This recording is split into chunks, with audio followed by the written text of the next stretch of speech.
What's going on, guys? Welcome back to another episode of Behind the Music Biz, episode 33.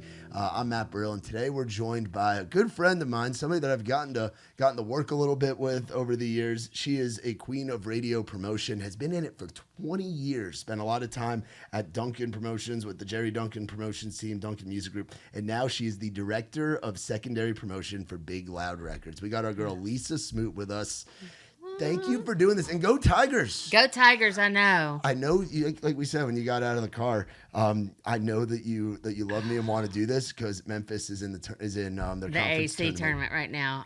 Yeah, because I roll 901. I'm from Memphis. Yeah, and I'm hardcore. I mean, I've got some custom penny Nikes, high tops, that, with a little 1 cent penny on them. I only wear them for finals. Only wearing for finals. Yeah, the bottoms are so clean you can lick them. Wow. I mean, I don't. Yeah. And then I've got custom made Chucks with my red. Yeah. That's awesome. Hardcore. So you're originally from the Memphis area. I am. What was it like starting life out there and growing up in West Tennessee? I love Memphis. I love the heritage of Memphis. I say I won't move back. Yeah. I get street cred just for getting out. Yeah. And different place. It's a different place, but. Memphis was great, and it's got such a rich musical history. Yeah. And that's where I fell in love with it.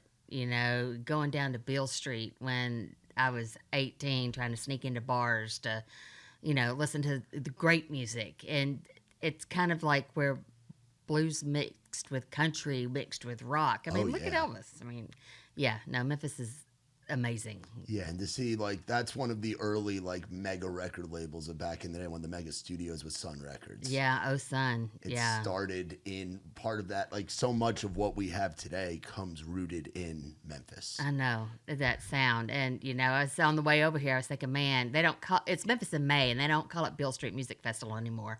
I don't remember what they call it, but they changed it just over the past couple of years, but I was thinking, man, do I want to go down there for that? Because they've got Missy Elliott coming in. And I saw Stevie Ray Vaughan's last performance at Memphis in May before he died, and I still have my mud-caked shoes. Wow. Yeah, I'm claustrophobic, and I made it to the front of the stage. And it rained, and it smelled like dog shit and sweat and mud. Yeah. I was up to my knees, not really, but my calves in mud. And the Spago shoes used to tight roll your jeans and shit. And in a box in my attic. Yeah, we call that front row or don't go. That's one of our Raise Rowdy sayings. There's something about being up there in the pit and seeing your favorite acts and to have that legendary moment. So what led you to, one, coming out here to Nashville? Because being in West Tennessee, you could have the option of commuting out here as you need to for meetings. And I'm sure that's kind of how it started, but how do you end up in the world, the magical world that is country radio promotions? It's crazy. I wanted to go into radio. That's what I wanted to do. Okay, Same. Yeah. I know. I flunked my freshman year of high school, and I had to go to summer school. But I had to take math or something, and Memphis had a city station at Craigmont High School. Okay. 88.3, I think. And so they had an elective you could take, which was broadcasting journalism.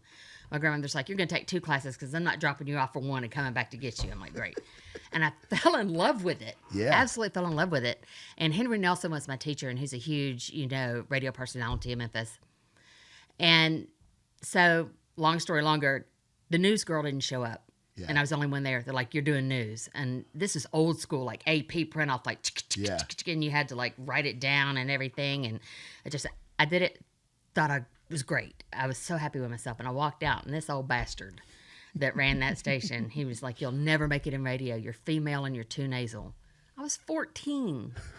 Crushed me. I was like, because I was one of those kids, taping everything off the radio. Yeah. Growing up, all that. Went into the medical field. Wow. Yeah. And so my mother's 4th marriage was Jerry Duncan. No way. Yeah, was Jerry Duncan. They married in the 90s. And, it was crazy. Anyway, God loved that man. He is a great man. He is my dad. Yeah. He is my dad. And so, long story longer, my mother had hip replacement surgery in 2004 and developed staph infection. And he couldn't take off work because it was his company, and I had the medical background. So I took a hiatus and came up here in November of 2004 to help her. And my husband's like, Memphis is getting kind of rough. Why don't we put the house on the market and see what happens? Yeah. Sold the first day. Wow. We had 30 days to get out. December 31st, we had to be out. And I was like, shit, what am I going to, And Jerry's like, hey, my girl just quit. I need somebody. You want to do radio? People said, everybody's like, you'll be great at this and do it. And I was like, I don't know about working for family because my mother and I were oil and water all over it. He's like, 6 months. If I don't like it, I'll tell you. If you don't like it, you tell me and we're good. Yeah. And 20 years later, here I am. So, absolutely love it. I get the best of both worlds. Everything happens for a reason. Exactly. And it's all in timing. Yeah. All in timing. So, but yeah, that was 20 years ago. And I've got to see some great things. My first big artist my first number one was Jason Aldean's Why. Wow. That was my personal first number one. And then the company just reached the 100th number one with Ashley Cook's Your Place. So, yeah, it's been a ride to see an artist from sitting here with you selling out stadiums. Yeah. That's the joy. Seeing something before everybody else does. Yeah. And getting it out to the world. Yeah. Absolutely. Yeah. I mean, on the list of some of the campaigns, coming in 05, Nashville wasn't quite what it is now. Very different place 20 years later.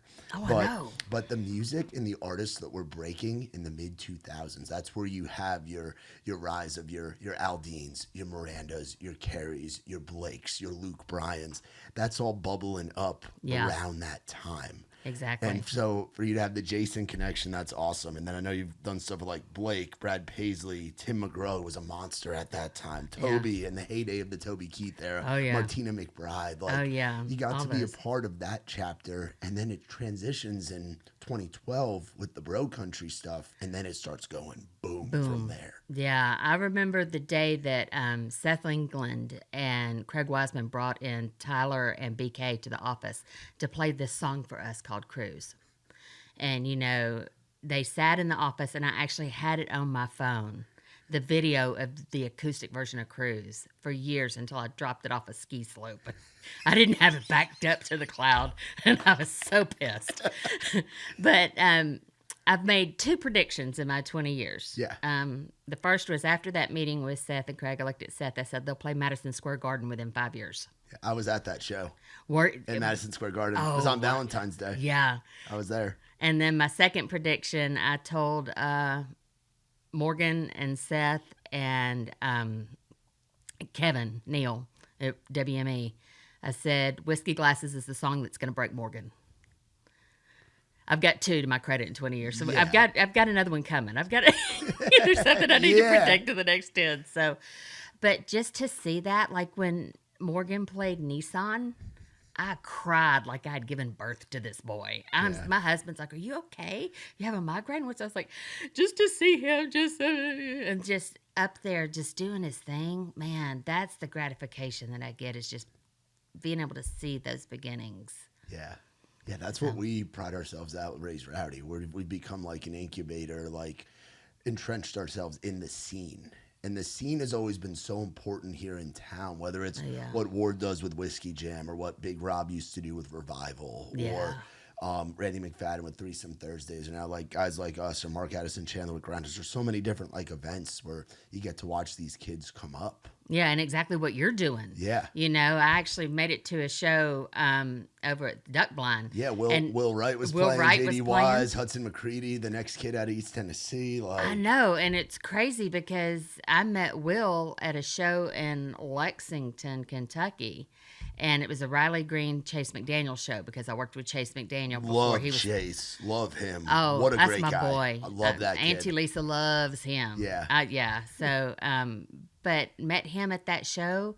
He saw my All Access badge and started chatting me up and just stayed in touch with him and his family. And, I'm always out to help people. I'm one of those. I've seen too many great artists taken advantage of. Yeah. So, any advice I can help with anyone to get them on the right road. Not that I'm perfect, but I'm going to tell you, what I know and what has worked and what I've seen artists do. So that's how I met Will. Yeah. Great show. So to go from, so you start out as a promotions coordinator. What is a promotions coordinator role like when you start out? So promotions coordinator, it's basically, assisting. Okay. well, labels are going to be different than independent. Yeah. Okay, so, we've got our big loud thing, but in a small independent company like that, promotions coordinator is basically helping the boss, getting everything ready to go to radio, making sure you have all the assets. And back in the day, 2004, it was so different than now. Back then you had CDX, the CDX CD that shipped to radio. Yeah, the hit disc, if you The will. hit We disc. used to get the hit disc at my college station. We would jam out to Yeah. whatever was on there. It was the 2000 version of the K-Tel album. Yep. From Yeah. Exactly. So,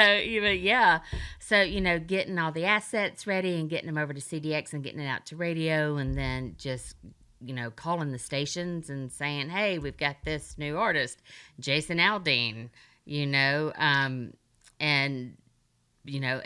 the name, getting them to pronounce the name correctly was crazy. Oh, with Morgan, I could see that. Yeah. With Waylon or Wallen. Yeah. And then Aldine or Aldine or Aldine. Yeah. It was crazy. But just to see the potential growth, and the one thing we specialized in was secondary markets.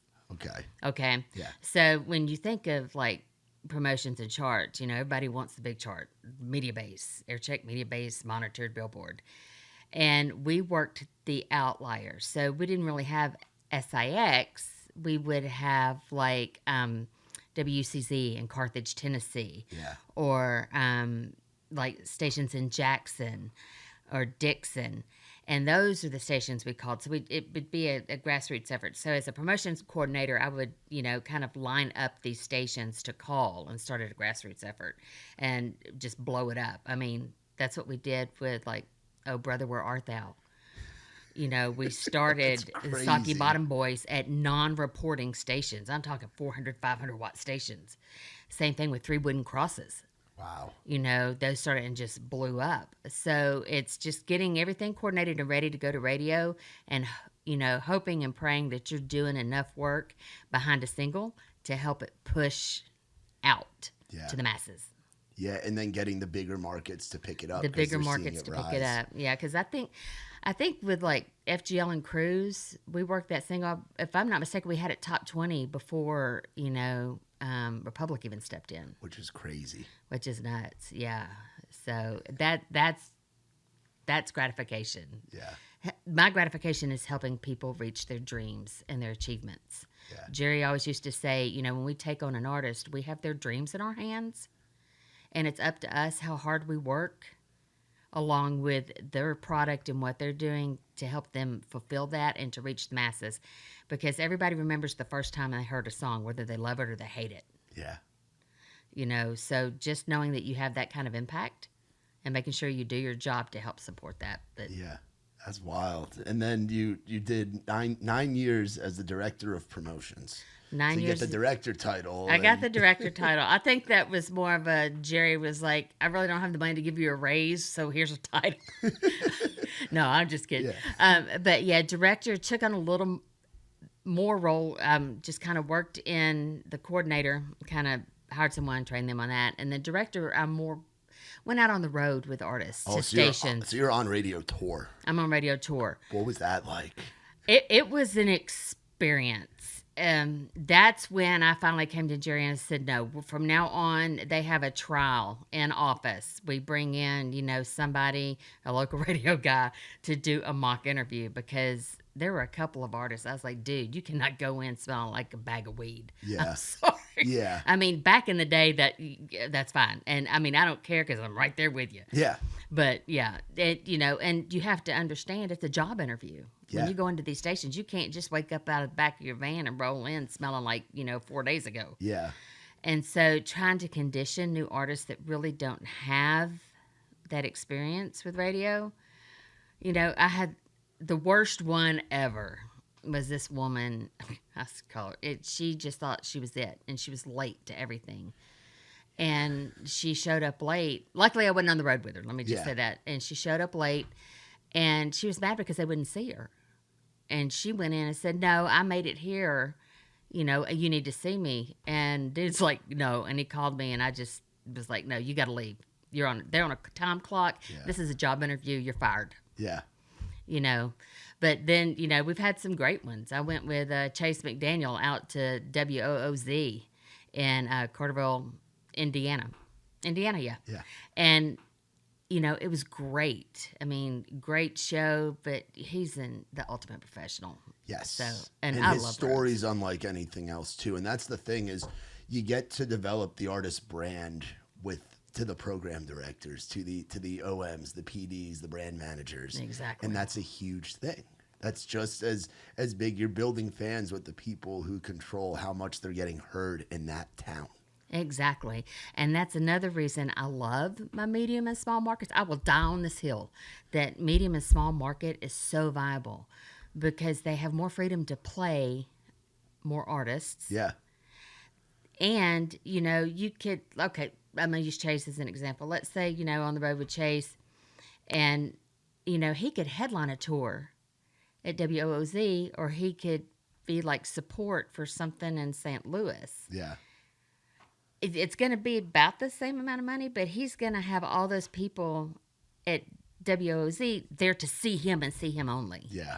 And to build that fan base because they're going to remember all the time that he took with them after the show. That was like Joe's on Weed Street. Oh, yeah. I love that place. Love Ed Worm. Love everybody that's up there. Love it. It's one of my favorite spots. Oh, I know. But Chase's meet and greet line it reminded me of Garth Brooks in the 90s at Fanfare when he signed autographs for like 12 hours that day or something. I mean, crazy. Chase's line was around the corner and he spent time with everyone. And it's appreciating your fans and knowing where you come from and where you want to go and knowing that they're the ones that are going to help get you there. Yeah. Yeah. So it's a collective. It's a family thing. That's what I love about country. There's no other genre like our genre. Yeah, that's what got me hooked. Was I grew up. My first concert ever was Tim McGraw in 2003. On his, it was when he didn't have any openers out with him, and he was playing like 2-hour sets. Like, it was 03 McGraw. I was 8 years old. I saw him at the Continental Arenas in the Meadowlands in New Jersey, Boston Giants Stadium. It was a school night. I remember going to school the next day with my glow stick, just yawning all day. My grandparents were cool for taking me there, and everything. But it's like it's just wild to see all that. I know. And okay, I'm gonna blow your mind. My first concert was Elvis. Yeah, it makes sense. I was Memphis 9. girl. Wow. My mother's date stood her up, so she took me. Yeah, Yeah, that's wild. But yeah, like growing into like the country stuff, I had a little 25-watt college radio station, WRRC 107.7 The Bronx, the Rider University. And I was able to build connections. Like I was able to get guys because I was there 2013 to 2017. Like we actually saw FGL at the Tower Theater in Upper Darby, Pennsylvania. And it was them, Dallas Smith, and Colt Ford. And Colt Ford, we built a relationship with Tony from Average Joe's at the time. And just the way that they treated my little college radio ass on a 25-watt college station. Spins don't count for nothing. Like, I'm just doing a little show, making the CDs and putting them on there, whatever. Yeah. And they treat me like family. Like, Mike Krinick from EMI was always great to me with Brothers Osborne, Eric Church. I got to meet Eric Church as a college kid. Yeah. And that's just the relationship that you guys do with anybody that's in radio. It is like a family thing. I don't think any other format has that. No, it is. And the relationships, I mean, there are guys that I've talked to for 20 years. Same guy at the same station. I talked to them more than I talked to my brother. Yeah. And then there, new guys coming in fresh, just from whatever college or just internships. And I'm like, trying to help break them in and go, okay, do this, what you need to do. Yeah. You need to pace yourself kind of thing. But I have to look at it as if I would do it for free. Yeah. And that's when you're happy. Yeah. And, God love Seth, because Seth England, his vision, Seth and Joey and Craig, they are, I think we're the only label that has someone working in secondary, because airplay is airplay is airplay, and getting it out to the masses and its audience. Yeah. What's it been like now officially? Because you've known those guys for years, going back to the FGL, the Jake Owens, the early days of Big Loud. When like Joey, for example, leaves the rock world and comes into country, and you meet them back then to now be working on the Big Loud team as the director of secondary. It it's a dream come true. You know, most people. Okay, I'm telling my age now. I'm the oldest person in the office. I'm not gonna act like it. And Seth warned HR coming in. He's like, she may be in there within the first week, but it's okay. She gets one free pass. Luckily, I haven't been in there yet. I've made really good friends with the HR person. Yeah, well, not I know, right? But it's a dream come true. I get to focus on what I want to do, and that's just, work great music, hear great music, go to great shows, work with a great team, Stacy and Tyler and all the regionals and the digital department. I'm learning so much. Oh, yeah. At 57 years old. Yeah, and it's the way that they know how to use both data and the eye and ear test. And because it's a balance of that, because obviously, like, streaming numbers and social numbers and this and that, but then you got to go out and be like, watch the artist play live. Right. And they do a good job of balancing that. Yeah, exactly. And, and we've actually so I've got two artists in particular that we're working strictly to the secondary markets right now. And that's Charles Wesley Godwin and Cassius Culpepper. Oh, two incredible. You talk about songwriters and you talk about, you see them live and you're hooked. Unbelievable. Oh, I know. I saw Charles Wesley Godwin for the first time. I think he played Ryman, 3 years ago now? I think it was about that, yeah. And I was blown away. Yeah. There were grown men at the Ryman in front of me. All I can say is jigging. They were up dancing because, he does that jam session. And the Allegheny 8 that he has with him. Yeah, that band is unbelievable. Oh, man. I was sold then, and just having the privilege to hear this new music and to have these artists and see them again start here and then blow up. Yeah. And the one thing I have noticed is it's changed a little bit because we have the digital story. We have all the socials. It's getting that radio story. Yeah. And that's kind of where I come is to help build that story with my markets to get it to the bigger markets. Yeah. Now, obviously radio has changed a lot in 20 years. And yeah. But what's cool, there's still like so much positivity within it. Like this year was my first year going to CRS. I'd always dreamed of going because I moved down here wanting to be a promo assistant or whatever. Yeah. With 1033, I remember emailing back and forth with John Shambi, and I remember trying to figure out. I could never, at that point when I moved down in 2018, it was downsizing quite a bit and whatever. But like there's so much like advancement and evolution going on right now. But what do you think the status is of radio? Somebody who's been in the game for 20 years now. And even earlier than that, because you saw it when you were 14 years old going into a station. Like I know. You remember putting in like the manual track. Oh yeah. No automation. Like you have to be on your stuff. Oh yeah. No long bathroom breaks. They're not just quick little 5 1-minute hits in an hour. You're in there. Oh, I know. And if I thinking back, the last and this is me, but the last I guess artist that radio really helped break was FGL. Yeah. That was radio driven. To me, Morgan started at radio and then shifted to digital. Yeah. And radio is still very viable. I mean, and again, this is why I'm very partial to my small and medium markets. Yeah. So this is, I guess, a selling point of some of, why secondary? They're not weighted. They're not on the big. So grandma or mom's taking their kid to school. They're driving and the WGLR in Platteville, Wisconsin. And he's playing some Charles Wesley Godwin and it's on mom's station. But the, senior in the back seat is like, damn, my mom's kind of cool because she's listening to the same stuff I'm streaming on Spotify. Yeah. So not only does it bring families together, it helps, I guess, cross-pollinate different, I guess, age groups. Yeah. Gen Xers, millennials, Gen Z.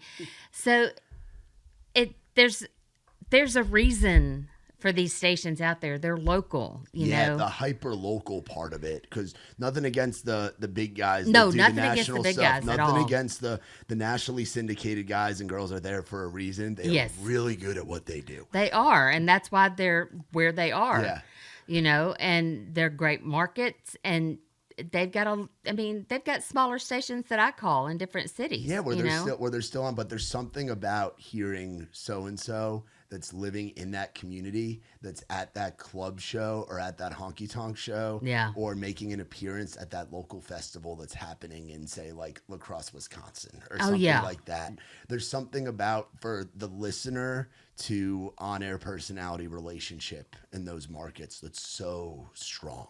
Oh, yeah. And still getting, your birthday call outs, your anniversary call outs. I can't tell you how many times I'm on hold for a programmer and I'm getting a hog report. I mean, it's great, and you've got farmers and, and that's another thing I noticed too, is like the farmers like Nebraska. Okay. KRVN, huge farming station. Over there with Adam. And that Adam Smith shout out, by the way. I love that guy. I love Adam's Adam's my brother from another mother. One of my favorites. God, I love him. Yeah. He does need to play a little more Cassius, though. That's all I'm saying. Anyway. All right, Adam. No more drunk texts. I'll never forget. I did drunk text him from an event one night. And he's like, dude, are you going to add, my Chris Lane, please? I need some air. Yeah. That's funny. I've done a lot of drunk text programmers. Anyway, I'm sorry. But the farm stuff in Nebraska. The farm stuff, and, they're in their combines or whatever. And now, they have XM, but they also have their local radio. And so we're reaching these farmers out there that are, out in the middle of nowhere. And Adam is a huge part of that. His stations are a huge part of helping bring these artists to other areas that wouldn't be reached. Yeah.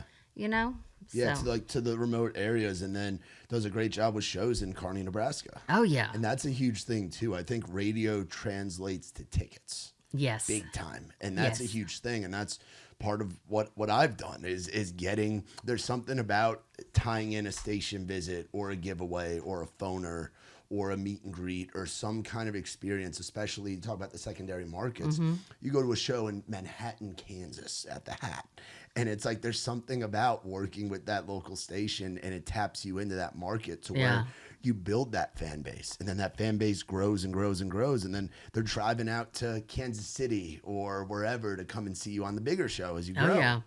Definitely. I've got a video on my phone of Morgan 2018 in a bar. I don't even remember where we were, and just it's like it's packed, but people are like stage, and we're like right here with Morgan Wallen, And now today Nissan Stadium, you're in the pit, and that's about as close as you're going to get. First time I saw Morgan, it was when he was doing, I never fully worked with them, but Thunder 106, WKMK up in the Jersey Shore. I was close with them because I never worked country on the commercial side, just had the college show, but I was still in the scene up there. Yeah. I remember we had Morgan at Jenks Club in Point Pleasant, New Jersey, with a Thunder 106 Presents. And I remember Nikki Wood being up there. I love Nikki. She was always very, very, very good to me when I was up there in the Northeast. And yeah, I remember watching Morgan. He's wearing an FGL Smooth Tour baseball jersey and a fitted hat. And he still has Luke and a lot of the guys in his band that were with him back then. And just watching that night, them playing a Wednesday night in Jenks. I got to do a little podunk phone video interview with him that night after the show. Nick, again, she treated me like royalty, and I was just a college radio kid. Yeah, and it's unbelievable to watch where that's gone. Nikki is like what all of the regionals at Big Loud are perfect. I mean, they're great people, but I'm a little partial to Nikki because she's Memphis too. And I was going to say, I know she's a Memphis girl. She's a Memphis girl. So yeah, I've learned so much. After doing this 20 years, just from Nikki and Kelly and Sarah and John and Dave, and just them taking me under their wing to help me learn the label side of things, because it's a different thing. It is a different thing, and I came in kind of with, I don't want to say imposter syndrome, but I was like, I know what I've been doing for 20 years, and this is a whole new ball game. Yeah. But it's a family. I would have never closed my business for any other label. Yeah. And I've never been happier. And the fact that they see the value in airplay and the secondary markets is huge. I had a couple of PDs email Stacy saying, we really appreciate you focusing on our markets, So. Yeah, and like I said, there's venues out there, and that's how you can break an artist is through the small markets, and you grow the small markets, and those turn into the bigger big markets. Exactly. And the small markets will get in their trucks or their cars and convoy out to those bigger markets and those bigger shows. What qualities make for a good regional or a good secondary or a good promoter? Like, what do you need? What kind of tools do you think you need as somebody on that side to push a song to radio? Like, what does it take to really get it there as far as like an individual looking to get into somebody looking to get into the music business? Like, what do you need to have to get into that world? Well, you need to have personality. I know that sounds crazy, but you've got to be able to get along with everybody. It's all relationship based. You know, you're working with these markets, and like our regionals have about 30 stations each. I cover right at 132. So I don't have that.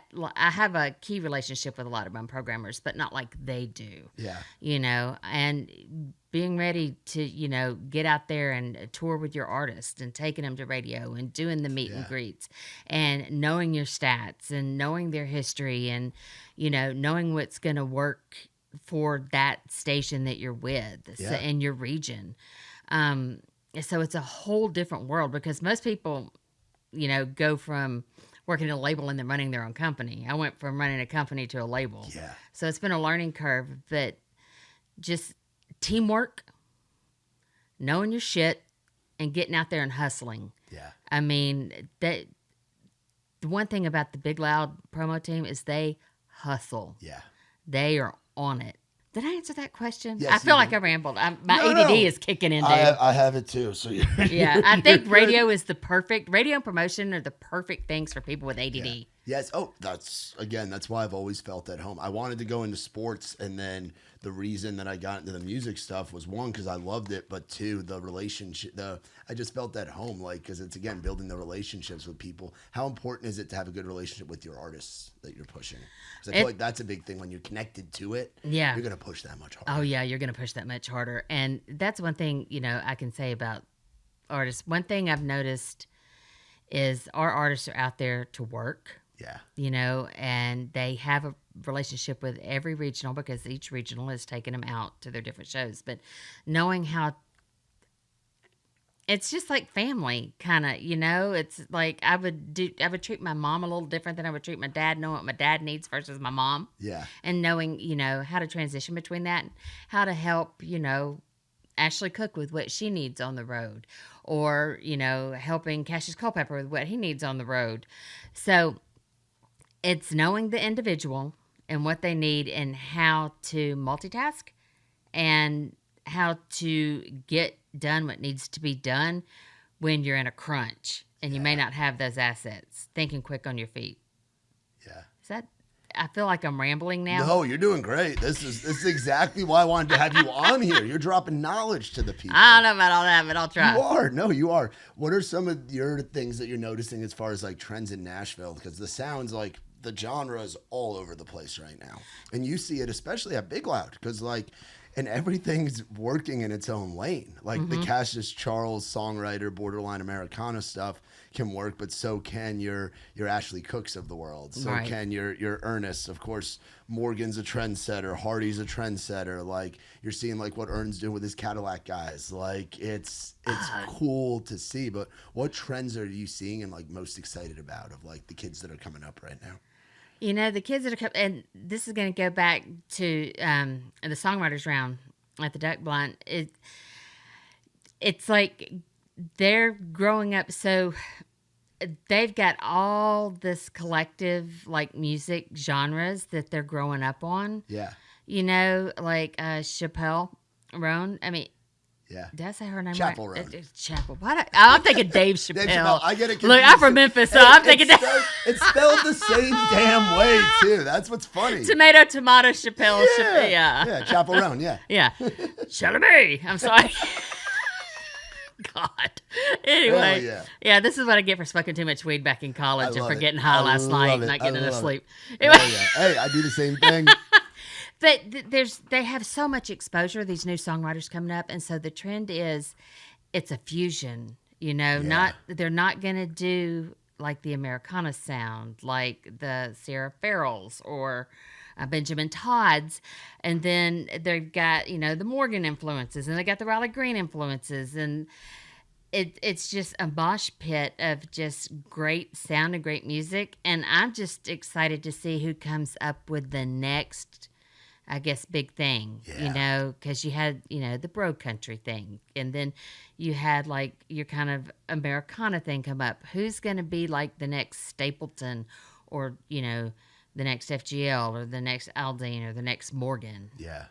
Because there's still like influences in all of it. Like the South Georgia guys are very influenced by your FGLs and your Luke Bryans. They want songs that just songs that the country boy or girl is going to cry to or drink a beer to. I know. That's what they are. And then there's like the 90s resurgence right now, the 90s, early 2000s resurgence with the Zach Top thing and guys like Cole Goodwin. And there's like all these kids coming up, May Estes on the female side that are doing that kind of thing. But yeah, what's the next thing going to be, or is it always from now on going to be like a hybrid of a few different things? I think it's going to be a hybrid of a few different things. I don't understand why it has to be like an Americana station or a country pop station or an oldie station.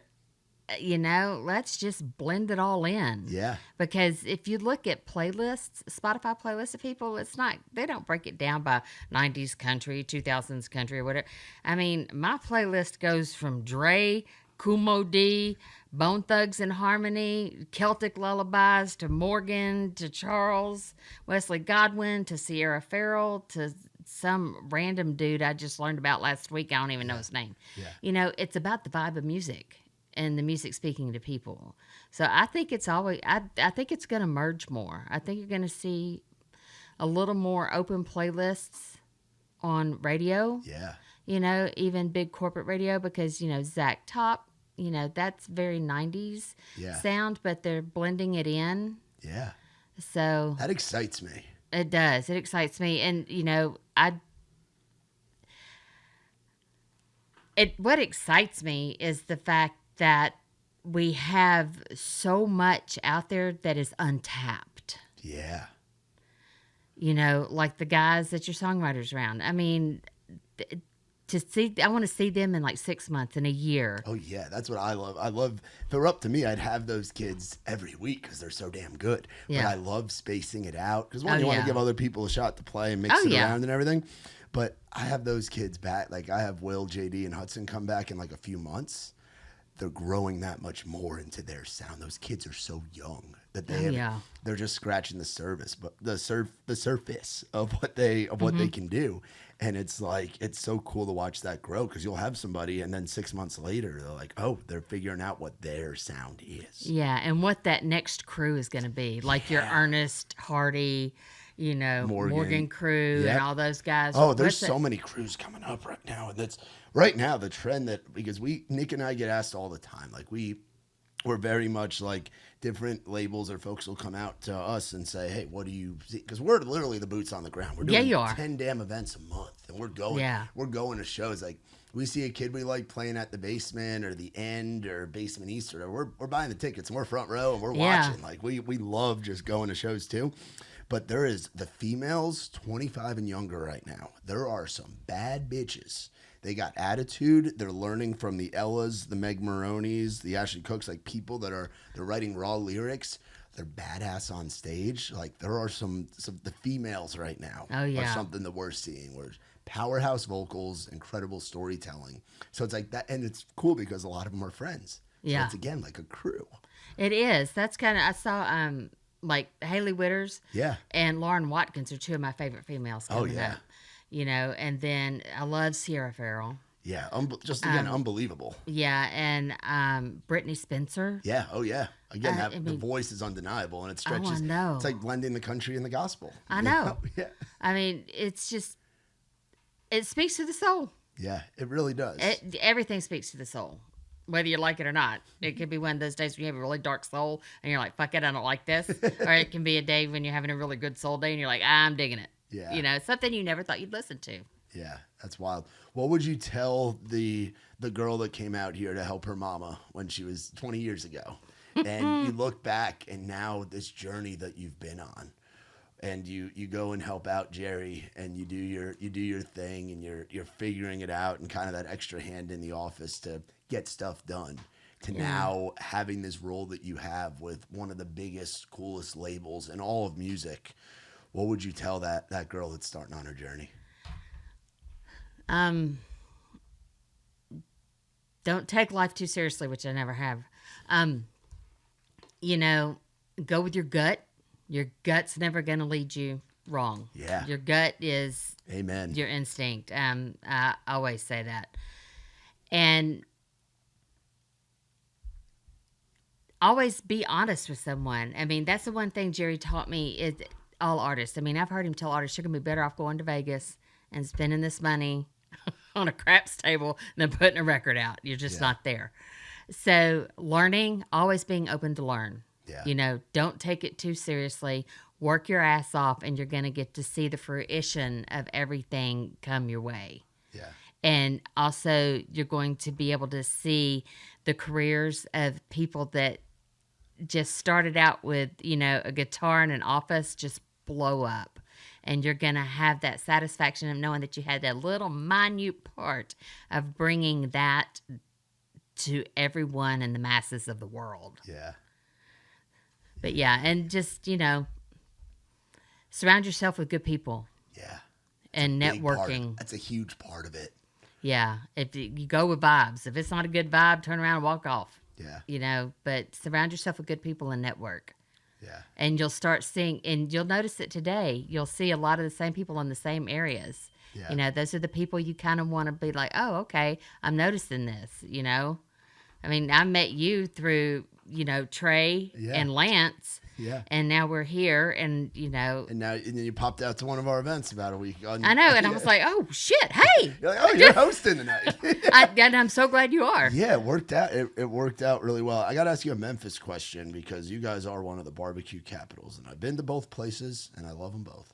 And there might be a third or a fourth, and there's a lot out there. Are you a Central girl, or are you a Rendezvous girl? Oh, I'm Central. You're Central all the way. I was actually a Neely's. Neely's. Okay, that I haven't been to or heard. So Neely's was in Memphis. We had one here for a while. Really? Out off of I think it was off of Trinity, but it closed during COVID. Yeah. But yeah, you could get some barbecue spaghetti that was off the Barbecue fucking chain. spaghetti? Dude. Barbecue That has my munchy stoner mind going all kinds of places. I know. Barbecue spaghetti. Barbecue spaghetti and rib tips. Ooh. Oh, man, I miss the Neely's. But yeah, Central all the way. Okay. Memphis Central. No disrespect to It's not Nashville. the same. I've been over there. It ain't the same.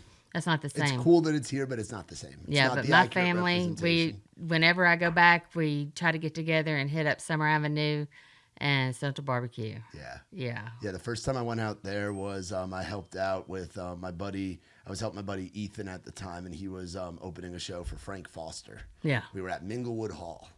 And it was my first time in Memphis, and we went to Beale Street after, and I was like, "This is wild." I was like, "Frank," like, but then we went to Rendezvous, and then my next trip out there, I was with the Muscadine guys, and we had Central, and I was like, "These are both very, Central. very good." Yeah, Rendezvous. I'm sorry, it's just overrated. Yeah. Why you want to eat some dry ribs? Yeah, it's like a tourist trap. Yeah. I'm like, dude, no. The sloppier the better. And I mean, it's to the point now that when I get ribs or wings, and I know I'm going to eat, I will take rubber gloves.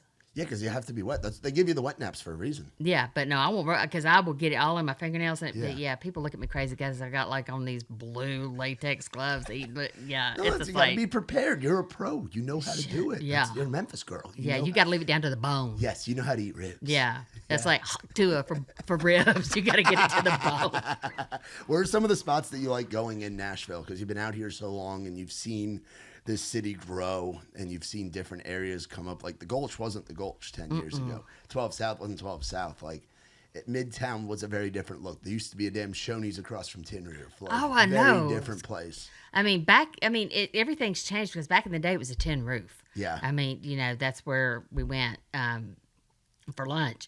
And then it was rebar on Thursdays and Fridays. There was a crew of us that would just, we had our designated seats. I mean, I'm still good friends with Gina, who is my bartender there. But now as far as like eating spots or eating or just going going anywhere. going anywhere. Yeah, like where are some spots? I know Nashville Palace has like Oh, resurged. you become a Music Valley girl. Yeah, There's something special about that place. Yeah, I'm digging it. And then that's my one go-to. Like if we want to go out and just hang. Yeah. As Monell's as Okay, far as yeah. food, Oh, dude, that's a one of a kind experience. that's a one of a kind. I take every programmer that comes in town. They know we're going to Monell's. Yeah. It's known. I do like. Oh shit! What's the name of it? We were just there. What part of town? There's one in East Nashville. There's one. This is what I get for smoking weed. No, I'm not lying, dude. And no caffeine. Okay, we're gonna backtrack. Hugh Babies. Oh, Hugh Babies. You know, Hugh a good Baby- burger. That saucy burger, pretty good. Yeah, and you know it's owned by Martin's. Really? Martin's Barbecue. I didn't know that. That makes sense why it's here in Nashville. Yeah, so Martin's Barbecue and Hugh Babies.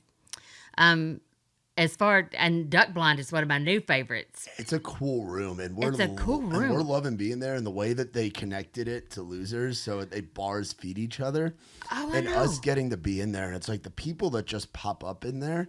Riley's at almost all of our events, which is really cool because he is That's like crazy. He is like the top arena amphitheater guy right now. Because like the Morgans and the Lukes of the world, they're doing X amount of shows. It makes sense. So you do stadium shows. There's only so many stadium shows Yeah. you can do in a year. But as far as the arena and shed guys, he's like at the top, and he's been gracious to us. But like Uncle Bob, Kid Rock will just pop up in there. Yeah. Freaking freaking Gavin DeGraw or like a Yeah. random person. Snoop Dogg and Ernest were in there the other night. Oh, I Like, know. Look, you I'm see so everybody. jealous, dude. Yeah. You don't understand. I love me some Snoop. Yeah, and but that's like the Yeah. culture of that Steve has built with Losers is he wants the artists to feel like that they can come here and it's like their green room and they can get treated like they would on the road before a show and have that security. And they want to pop out and be with the people, pop out and be with the people. They want to have a private area to hang out. They get a private area to hang out. You know, it's awesome to get to be in that family and grow within that. Like it's been pretty legendary. Yeah.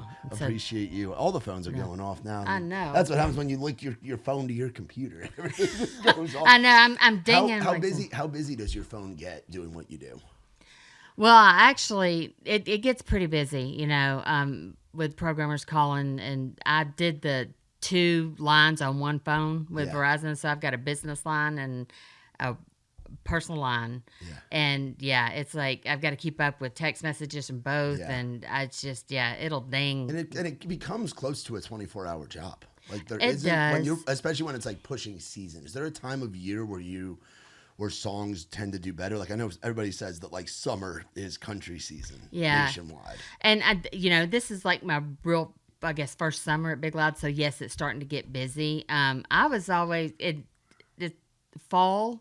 It kind of falls after CMAs, CMTs, and ACMs. Right after the awards. After the awards, when like everybody releases new music. And one thing I used to tell independent artists is like in the winter, release something with tempo because everybody's releasing ballads. Yeah, so mix it up, get your thing. Because they're like, I need tempo. And in the summer, do a ballad because everybody's got tempo. Yeah. You know, so find it and kind of work your way in because you go the opposite. Yeah. Yeah. And then we got on here too. You won an award 2 years ago, CRS Independent Promotion Executive of the Year. How important is CRS to country music on the label side, on the artist side, of course, the radio side? It's like a big family reunion of all your country radio people. And I mean, I look at it as like a big high school reunion almost. Yeah, Getting to you've see known all my everybody people. so long. Yeah, and getting to see everybody and the changes that have come through. I mean, back in the day, you had the Super Faces show on Wednesday. I think it was Wednesday night. You had a Super Faces show, and that would be all like your A-list artists would do a show specifically for the CRS people. And then Friday night, you'd have your New Faces show, Which you still have, yeah. which we still have. You know, I can remember my mother talks about Tracy Lawrence's New Faces show and how it was the best one she ever saw. I mean, you know, mine goes to Trent Tomlinson's New Faces show. Oh, yeah. Because that was, you know, I guess like my really first like big experience with the New Face that I love his writing. Yeah. So just CRS in the relationships that you have, I mean, it's really important to labels. It's really important to radio. It's important because you've got one central place where you can bring your new artists and introduce them to radio in one spot. As opposed to traveling As miles and opposed miles. to traveling miles and miles. Yes. So, they have the luncheons. So you've got like the Warner lunch. Yep. You've got the Big Machine lunch and the UMG at the Ryman, and Big Loud, we have our room where we bring in different artists. Everybody's got the suite, and you create that intimate relationship, and it's so important to build that, because then when you do go around on radio tour, there's already that introduction, and the artists are excited to see the radio guys, and the radio guys and girls are excited to see the artists. Exactly. I mean, 2018 in the Big Loud room, there was Morgan, Hardy, and Chris Lane just mulling around in there, And so you get to see the artists that are going to be the next big thing. Yeah.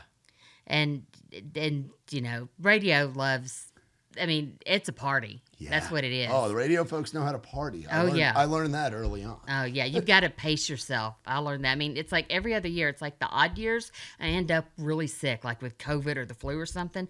The even years, I have like an epic hangover story. Yeah. So, I had COVID this year, so now I got to work on the epic hangover story. Everybody people keep there's the IV stations, and they've learned how to. They do, dude. Yeah. There have been before they brought those in, I used to take a couple of my guys, and we'd go get the IVs down at Church Street.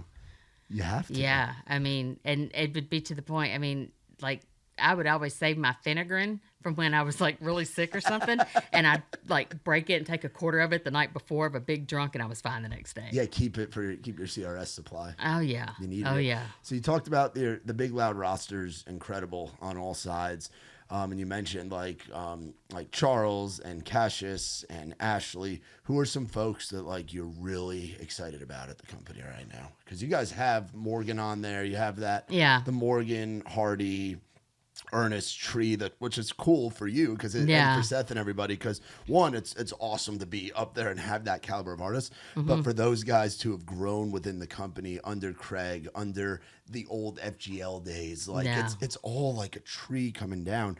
But who are some people that you specifically very excited about, very excited to take to radio and push? So, well, we now have Big Loud Texas. Yeah, which is awesome. I love how Texas has bridged. Texas and Nashville are bridged together, because you remember when it wasn't like that. Yeah, I know, right? Oh, yeah. Texas radio would not play if you had Nashville attached, even though your songs were being written in Nashville. I know. So God love, Brent Miranda and all those guys for doing that. But Jake Worthington. Oh, he's unbelievable. He's Mark Chestnut vibes all the way. He's incredible. God love him. Got a new song coming. Lauren Watkins. Oh, she's great. I had her on the pod years back. She's been she used to play the rounds and stuff too. Yeah, she's love her.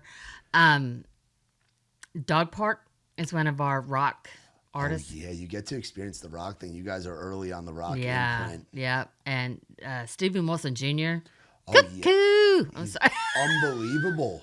Love him. Insane. I had him on back when we used to do this back when I did my Outside the Round podcast in my spare bedroom, and I just had two little cameras set up. I had Stephen Wilson Jr. on that like 3 years ago. Oh, that is awesome. Oh, yeah, it's one of my most viewed episodes to date. 2022 with Stephen Wilson Jr. Oh, wow. Yeah. And that was when we talked about his dad with the boxing, alien things and crop circles. Oh, yeah. He had just put out 1994. And, it was like to see where he's at. And he's in a whole world of his own. So to get to craft that story to radio has got to be fun. Oh, yeah. Yeah. So Lois and Steven, Dylan Gossett. Yeah. Digging some Dylan. And, of course, I'm a huge Dallas Smith. Dallas is great, and Mackenzie Porter, and then Thelma and James. Yeah, that's really cool what they're doing with that duo stuff. Yeah. Really exciting. So, there's so much, and it's just great. And just to see, all these artists coming in, and it's such a plethora of music and such a wide variety of music, even I'm really starting to get more familiar with the rock label. I've been streaming that more. Yeah, it's good stuff. Zoe Coe. I don't. Dexter and the Moonrocks are. Dexter and the Moonrocks. I love those guys. I love them. I haven't had the pleasure of like hanging in person on our Rowdy Alternative channel that we have. Our boy Sam, who runs that, has had them on his podcast a few times and done a number of articles on them. They're one of our like favorites. Yeah. So, and I know I've been. You were asking me a question a little bit ago about trends and who I see coming up. Yeah. And it just hit me, females. Yeah. I think the next female that's about to pop off is Maggie Ball. Oh yeah. Unbelievable. And I remember her playing on Broadway when I moved here. I worked security at Whiskey Row as a door guy my first year because nobody would hire me to work at the radio station. So I was like, I guess I'm going to be a bouncer now. Yeah. And Maggie used to play at Whiskey Row all the time, and she'd get up on the bar and rip that fiddle. Oh man, she is so talented in her songwriting, and she just got off tour with Keith Urban. Yeah. She's been, Keith's utility girl forever. But yeah, that's she's gonna be the next. Somebody needs to snatch her up quick. And again, the attitude of like this bad bitch, I'm not taking your shit mentality of I got something to say and you're damn well gonna listen, and oh yeah, I can rip on the fiddle too. Yeah. It's incredible. I mean, I don't know if I'm supposed to tell this story, Maggie, so forgive me if I do. But anyway, I'm so impressed with her because the night before her big album release, her boyfriend broke up with her after like 4 years or something, or forever. They were planning on moving in together. And he was her lead guitar player. So she had to find... She learned everything herself 24 hours before the show. Wow. Yeah. And pulled that show off. I had no idea anything was wrong. I just wondered where he was. Yeah. And when I said something, she came to my house the next day and she told me what happened. I was like, motherfucker. I was like, good for you pulling that off. I mean, it was great. But she's my baby. She's the one I want to see just pop off next. That's awesome. That's so cool. Well, I appreciate you taking the time. I wonder, do we have a Memphis update?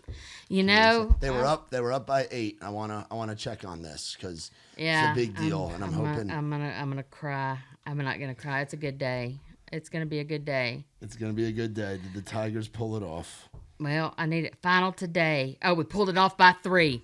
Let's go. Oh, Go Tigers. Yeah. Go Tigers. Let's get those pennies. Fight.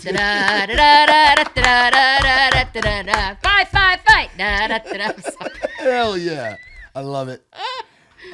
Beating Wichita. That was the quarterfinal, so we got one more win, and then you can wear the you can break out the pennies. I know, break out my shoes.